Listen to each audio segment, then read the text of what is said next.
Welcome to Fractured Chaos. So, I guess I should start by saying I'm not the hero of this story, far from it. But in my defense, who doesn't want a free trip to the Maldives?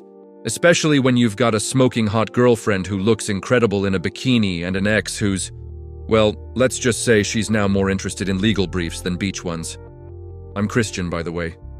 And yeah, my ex-girlfriend is literally suing me because I took my new girlfriend on a trip that my ex paid for our 1-year anniversary. A trip we never went on because we broke up 3 weeks before. A trip she insisted was a gift. Her words, not mine. This trip is my gift to you, Christian, to us. Well, guess what, Melissa? Gifts don't come with conditions. At least that's what my lawyer says. Oh, did I forget to mention? I'm a law student, 3rd year. Which is how I met Melissa in the first place. Constitutional law, 2nd row, always raising her hand like she was born knowing the answers. God, that used to turn me on. Now it's just annoying. But what's even more annoying is that Melissa somehow found out about the trip. I was careful, you know? I didn't post anything on social media. Vanessa, that's the new girlfriend, she didn't post anything either. So how did Melissa find out? Because apparently the resort had a "Welcome back Mr. and Mrs. Anderson" cake waiting in our room. My parents' last name. The reservation was under Anderson Family Vacation. Melissa's idea of a cute joke when she booked it, pretending we were already married. And get this, Melissa's cousin works at the resort. What are the fucking odds, right, of all the luxury resorts in the Maldives? The thing is, I never told Vanessa where the money for the trip came from. She thinks I've been saving up. She doesn't know about Melissa. Well, she knows I have an ex, but she doesn't know about the lawsuit, or that I used to be engaged.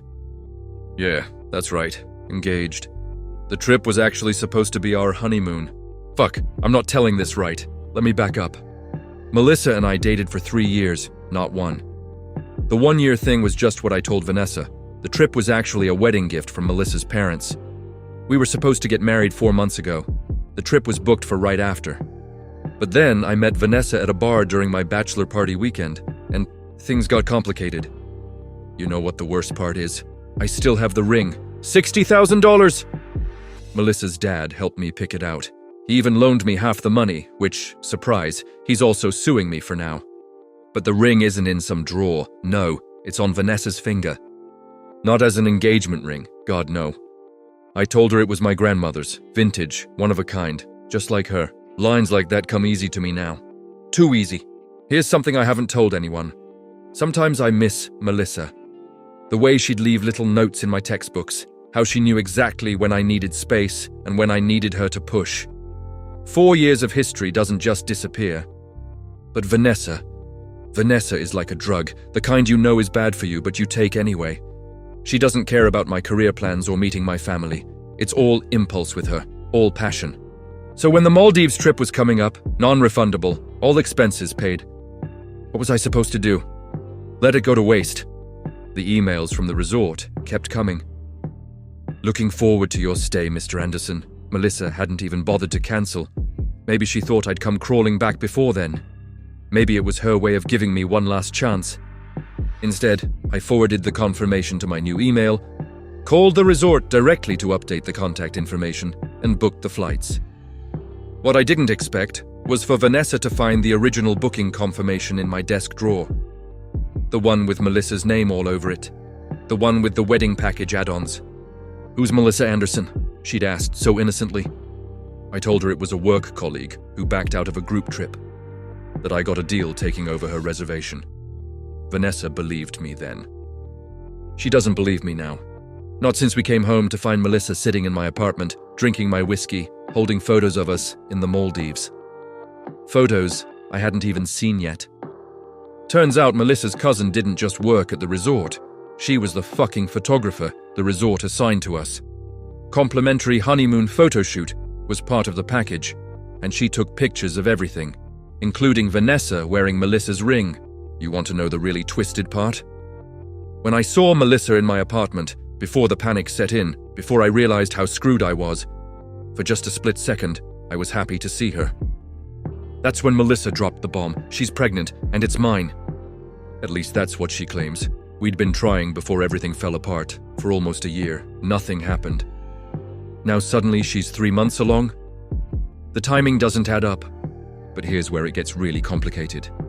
Vanessa found a pregnancy test in our bathroom trash last week, positive. I found her crying in the bedroom.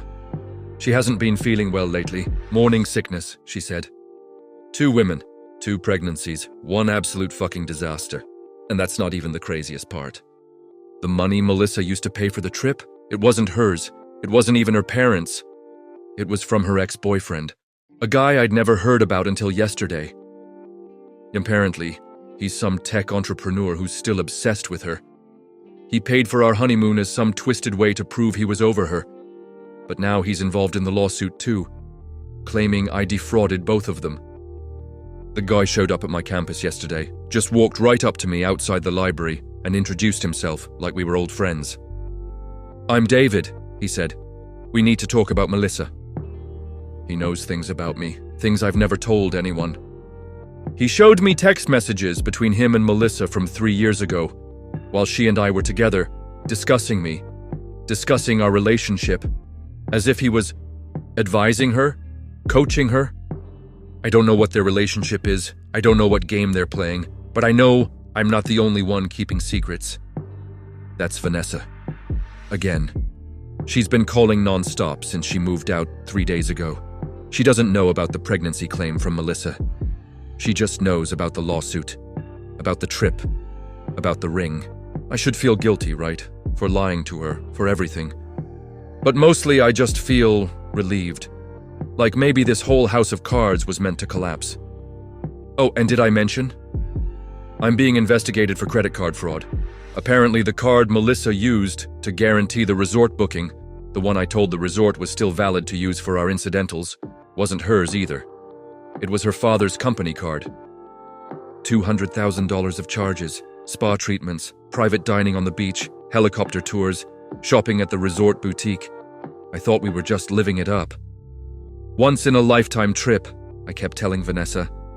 Her father wants to press charges. His company is already adding me to the lawsuit. You know what's truly insane?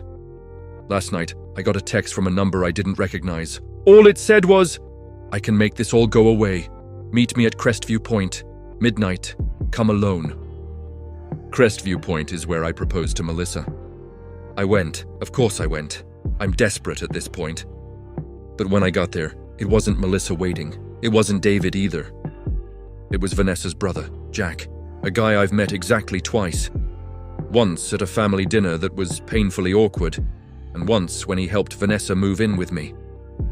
"I know what you did," he said. "That's it, no explanation, no threats. Just those 5 words, then he walked back to his car and drove away." What the hell does that even mean? What does he know? What does he think I did? Because sure, I'm a liar and a cheater and probably going to get disbarred before I even take the bar exam. But I haven't done anything illegal. Not really. Not knowingly. At least that's what I keep telling myself. Here's what really keeps me up at night, though. 3 weeks ago, right before everything blew up, I got a call from the medical office where Melissa and I had gone for fertility testing last year. They wanted to follow up about some abnormal results. But the results weren't for Melissa, they were mine. Severely low sperm count, practically 0 motility. The doctor said natural conception would be extremely unlikely. So whose baby is Melissa carrying? And more importantly, whose baby is Vanessa carrying? You know what's funny? I didn't even want to be a father. That was all Melissa. She had names picked out before we even got engaged. But now, knowing I can't be, it's all I can think about. Last night, I did something I'm not proud of.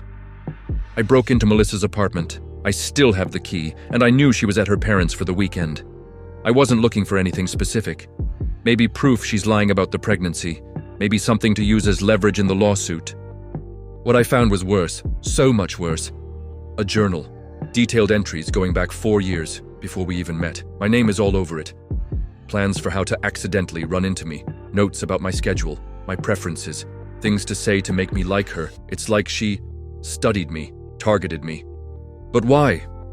I'm nobody special. My family has money, sure, but not like crazy wealth. Just comfortable upper middle class. Good connections in the legal world, but nothing extraordinary. The last entry was from a week ago. Just 3 words. Christian knows nothing.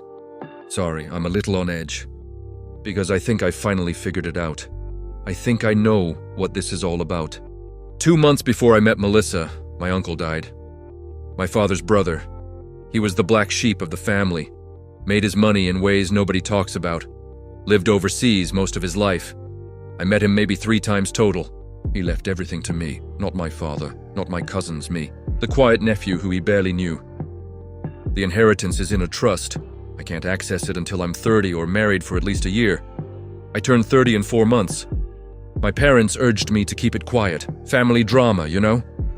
So I never told Melissa the specifics. She knew my uncle died, knew there was some inheritance, but not the amount, not the conditions. It's just over $17 million. The lawsuit isn't about the trip. It's not even about the ring or the credit card charges. It's about delaying my marriage long enough to force the trust to wait until my birthday. 4 more months of legal proceedings. That's all she needs. Because there's one more thing I found in her apartment. Divorce papers, already drawn up. Dated for 1 week after what would have been our 1-year wedding anniversary. She wasn't planning a life with me. She was planning a divorce settlement. So now I have a choice to make. Do I fight this?